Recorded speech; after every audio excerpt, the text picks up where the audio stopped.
Good evening, you handsome lot. And on the ramp today, I've got a 2013 Ford Fiesta 1 litre EcoBoost, and it has covered 55,000 miles. And yes, we are going to be doing the wet belt on it. And I haven't posted for over a week or so because it has been such a busy schedule. I was off last week, Thursday, for a wedding, bank holiday Friday. I was in Saturday for a couple hours, off Monday. It feels like I've had 2 weeks off work. Now, should we go ahead and get involved and get this belt replaced? Before we get too involved in this vehicle, because it is a little bit older, we're going to be doing a full diagnostic report and making sure that we've got no faults in the PCM. Now, we have got faults in other modules. I'm not going to touch that because there's nothing to do with me. All we're worried about is the engine, and it has got no fault codes whatsoever. So I'm going to go ahead now, disconnect the battery and move all this intake out of the way. Right, all that intake now is off.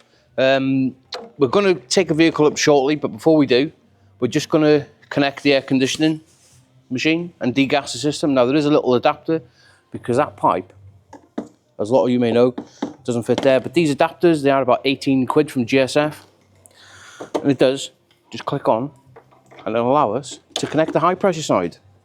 Right, now while I'm degassing the air conditioning system, probably a lot of you are going to be thinking, you don't need to do that, just pull the air pump out of the way.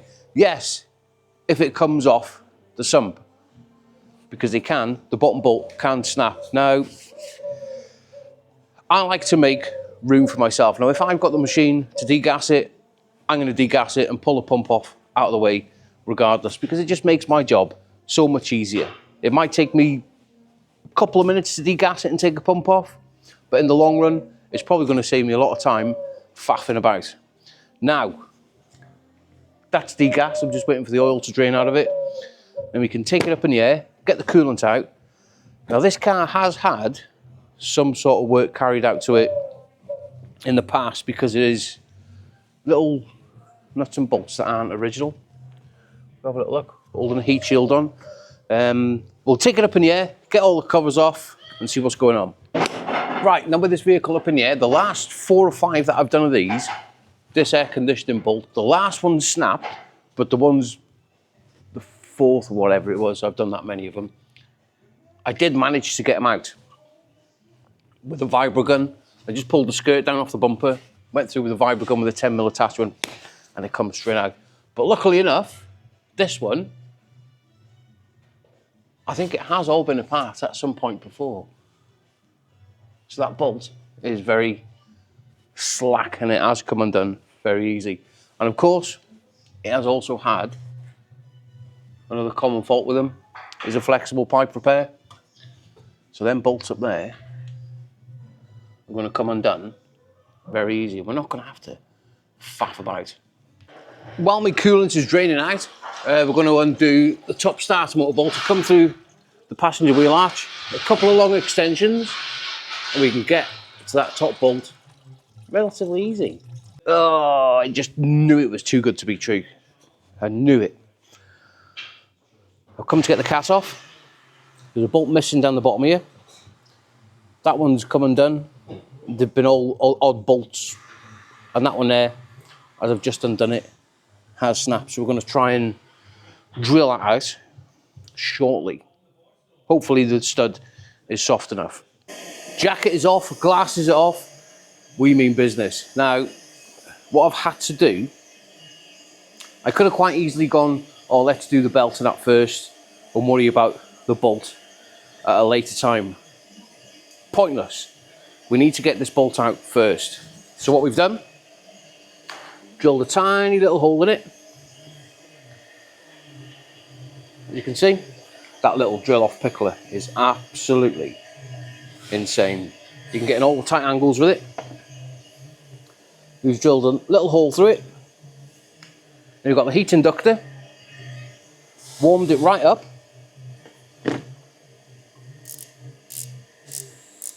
And that bolt is now coming out. With that little bolt, the remainder of it is now out.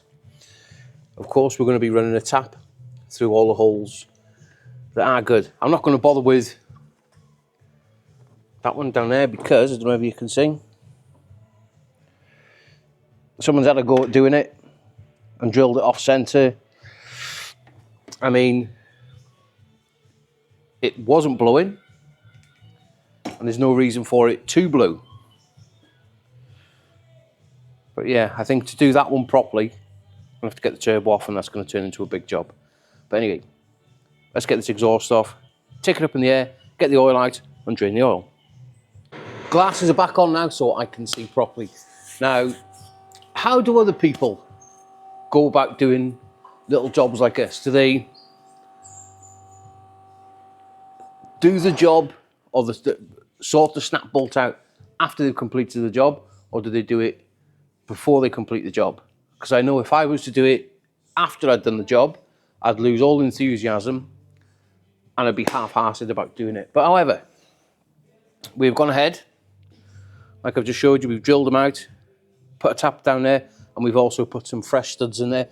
Well, I wouldn't say fresh, and I wouldn't say new. Recycled. So we go up to my chucker drawer. I've got lots of studs that I've had left over the years from engine builds and one thing and another. I never throw anything away.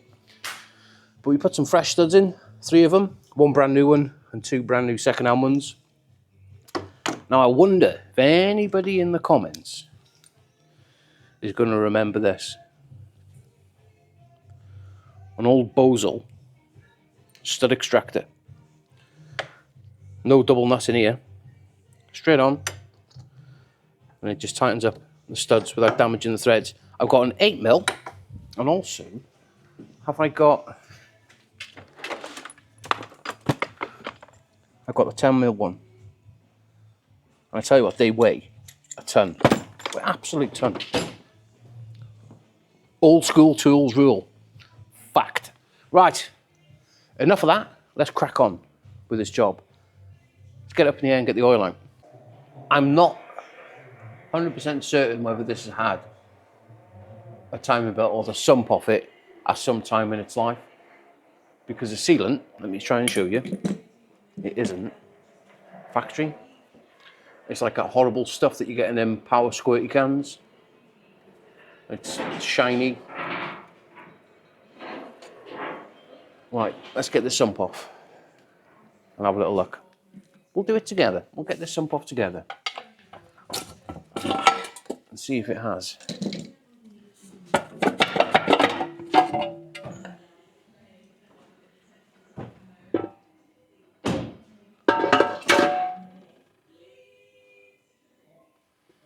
Something's gone on, I think.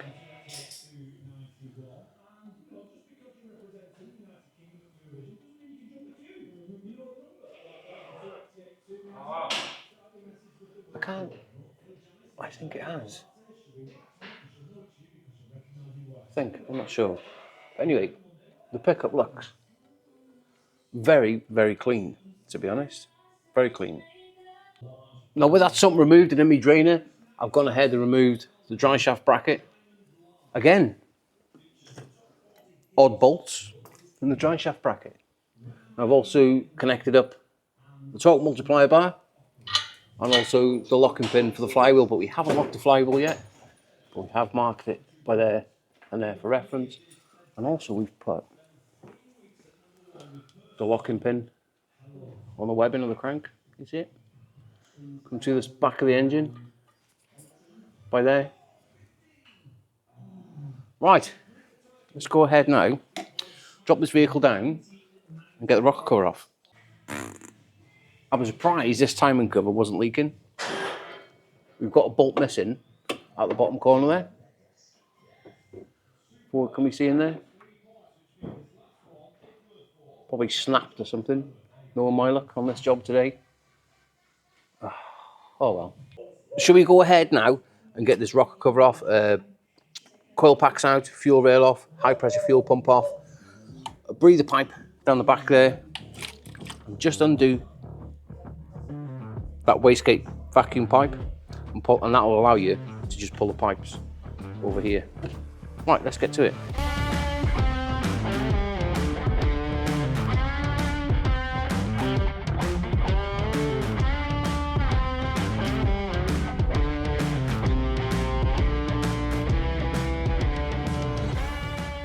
with a little bit of magic, that rocker cover is now off. Now I've gone ahead and fitted the timing tools. Now in the exhaust camshaft, this customer was complaining of it rattles first thing in the morning, and once the oil pressure is built up, it goes away.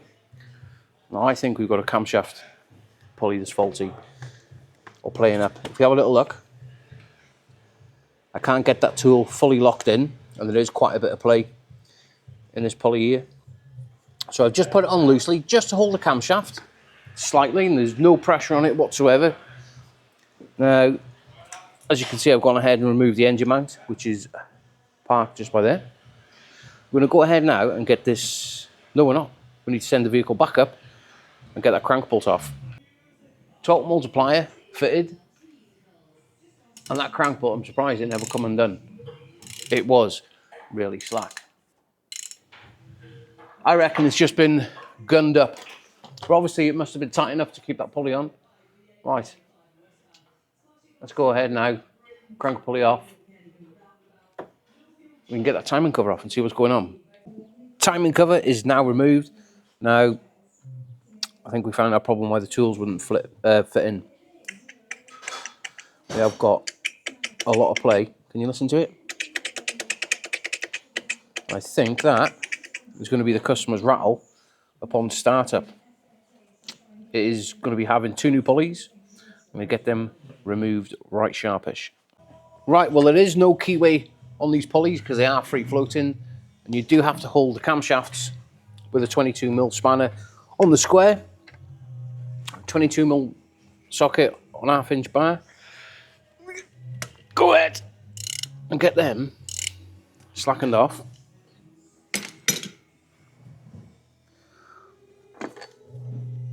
It should just unwind.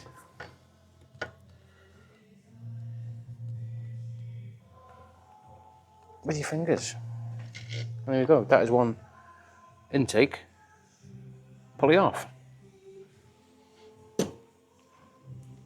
Right, well that is both pulleys removed. Now, because we're going to be doing a little bit of cleaning and we don't want any debris going in them camshaft holes there, the last thing we want. We'll put a little bit of blue roll in it. Now we're going to give everything a little bit of a clean down. Now we're going to be using wire brush on the end of the drill.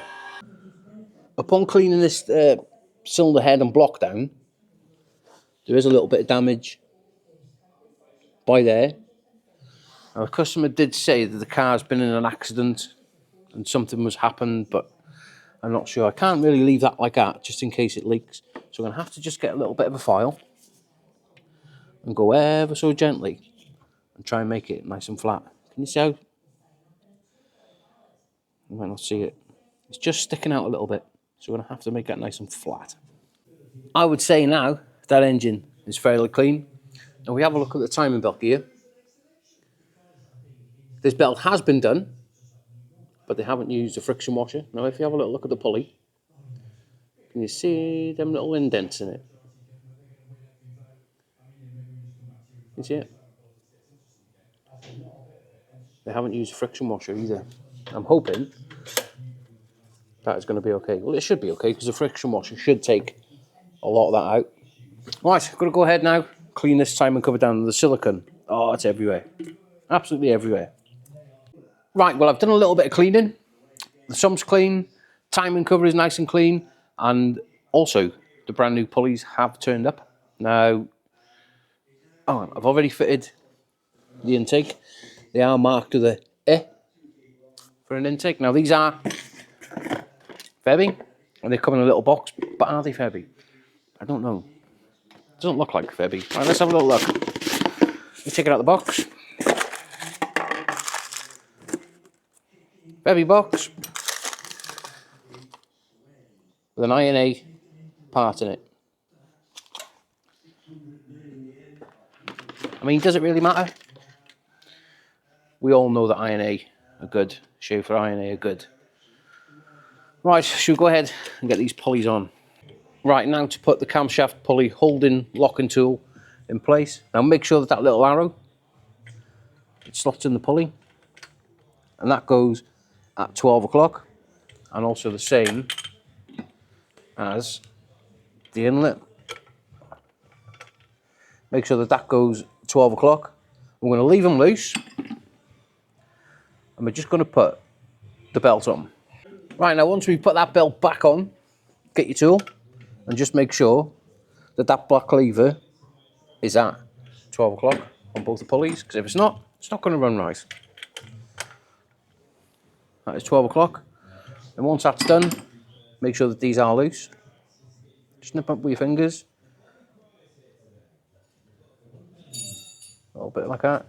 Then we can go ahead and pull the pin, and that belt is perfectly tensioned. Sealant is now on the timing cover. Now we have knocked the crankshaft seal off. And I've also put, if you've never seen me doing this before, put 2 long 10 mils at the corner of the head at the top. And that will act as a guide for you to slide it on, so you can locate that water pipe a little bit easier. Now we're going to give it a couple of minutes, let that sealant go off, and then we can get it stuck on.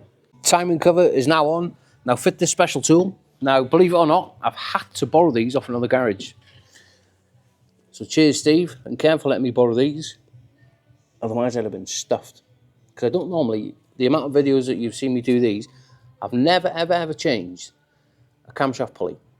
But now we have. So I've had to borrow the tool, and this is what it's all about. There's lots of garages around the area. And I think if we all work together, the job will become easy. Many hands make the light work. So anyway, once this tool is tightened up, now these only don't have to be mergiously tight.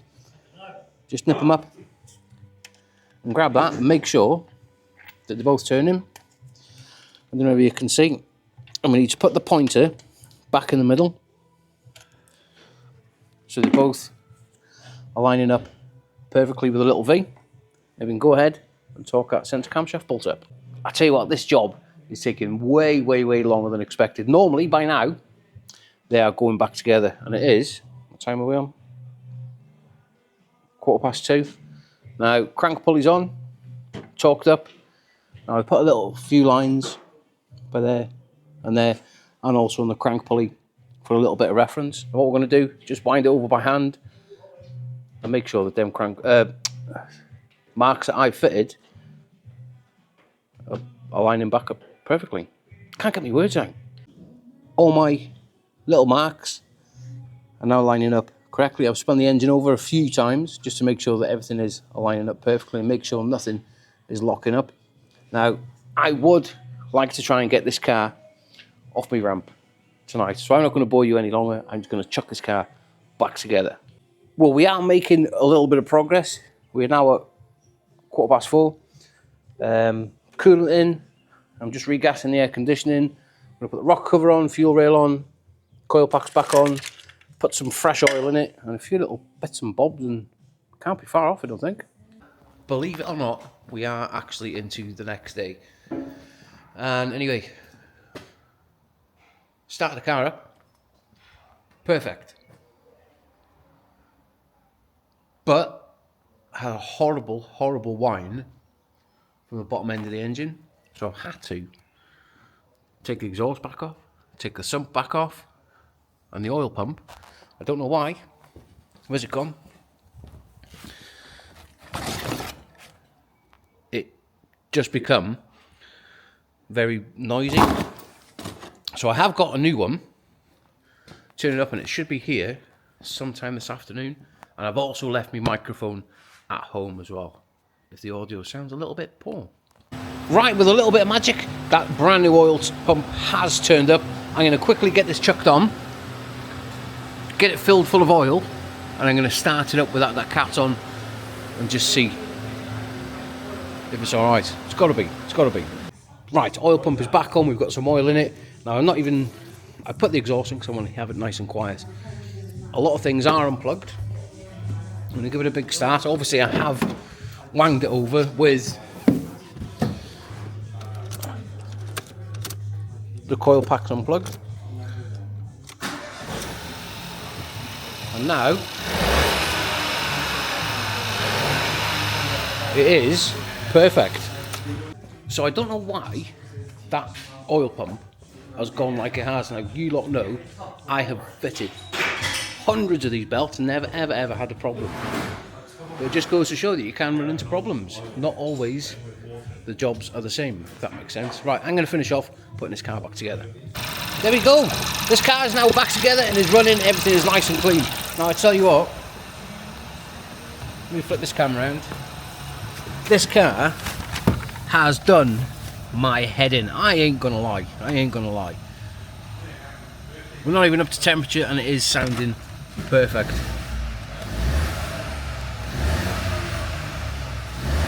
Like a little Singer sewing machine.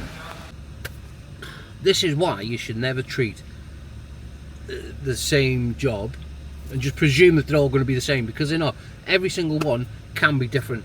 Now, I have read information. We've got no fault codes. We've got live data reading as it should. I'm going to take it down and test for the road for a little bit of a test drive, make sure that it's okay. There's no reason for it not to be. But again, we've done it. We've had a little bit of a hump to get over, but we've got over it. And the car's now running perfectly. Job is a good one. Job is a good one. Well, I hope you've enjoyed the video. If you haven't already, please hit that like and subscribe, and I will definitely see you on the next one. Now, I'm fingers crossed that it's going to be that Nissan Navara, the one that I diagnosed before the bank holiday with a failed EGR cooler. I've got all the bits, over £1,000 worth of parts. Well, I think one of the gaskets was it £125? Just one gasket. Sickening. Anyway, hope you've enjoyed the video. Don't forget to hit that like and subscribe, and I will definitely see you on the next one. Let's get it sent.